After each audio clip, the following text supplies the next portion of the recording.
So my fascination with lighthouses is kind of a child-born thing. I don't know where it came from. I was possibly a lighthouse keeper in a past life. But I think it's just something with the architecture. And as the world becomes busier and things change, on a daily basis, it's a place where you can go that never changes.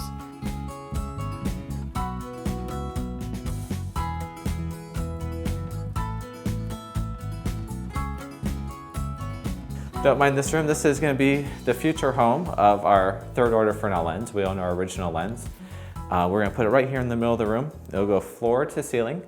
And it was the original lens that was built here in 1896. And so we just got this room cleaned up, and we're working with a lampist in the Maritime Museum in Marquette to relocate our lens back here and allow all our guests and visitors to see it. And we always encourage them to go to the museum because they have great artifacts there as well. But we'll head upstairs. I'll show you all the way up to the top. So this level is our watch room. So this is where the base of our Fresnel lens used to stand. Again, we had a third order Fresnel lens. There was 2 sizes larger than that. Lighthouse Offshore Standards Rock had a second order lens, which is one of the largest used in the Great Lakes region. But our clockwork mechanism had a weight that would rotate, and we'd have a fixed light. So we'd have a visible light at all times, and then every 20 seconds, we had a flash panel would go around, give a 20-second flash. And that's how the mariner knew that they're at Big Bay Point. And the weight would go through the floor all the way down to the basement. So it's really cool to be able to see that, and you can see the outline of where the base of the lens sat. And unfortunately it was taken out, but the Coast Guard still keeps our light going, and it has been updated to today's modern technology of LED lighting. So it's a very cool blue color, but let's head on up. I'll show you the view from our lantern room, and you'll be able to see the current light that's up here.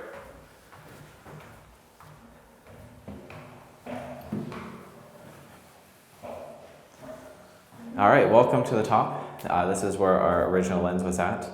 Currently, the Coast Guard has this light here, a nice LED optic, which gives a flash every 6 seconds. And unfortunately, it's not the same as original. And this one right here on the pedestal, this is just for decoration, and it's not used for any ship traffic, but people like to have a picture with the lens, but being hanging from the ceiling, no one could get that shot. So you can see on a clear night, we can see Granite Island, the light from there, and just the tip of the Huron Islands. And so, yeah. But when you look at the view from here, one thing you'll notice, you won't see any homes. It's just, again, it's how it was back in 1896. And I'm glad to be able to share that experience with people. We're one of the few lighthouses within the United States where you can come and look out the top and society hasn't encroached upon our property. It looks pretty much like it did in 1896 when we were built. You can actually get the feel that we're remote. We've got a light on at night. The stars are amazing here at night. So people are coming out here and they see, the beam going out the top and seeing, okay, this is a dark location and this is what the mariners need.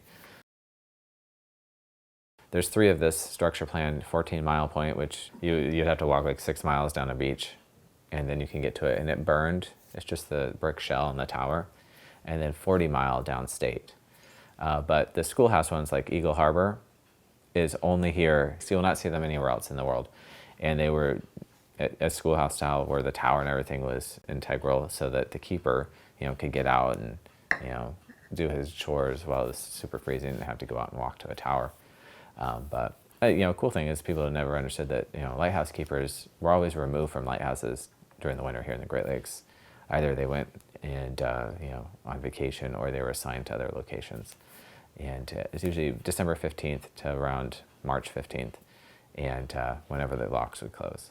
So there was never full-time keepers that lived here. Jeff and Linda were the only full-time people to ever live here starting in 1992. And that's why the place is pretty well preserved because it's been heated ever since. I enjoy the guests, and I enjoy the people who appreciate lighthouses. See people's smiles and their faces when they get to go to the top. Everyone gets so giddy they get to the top of that lighthouse.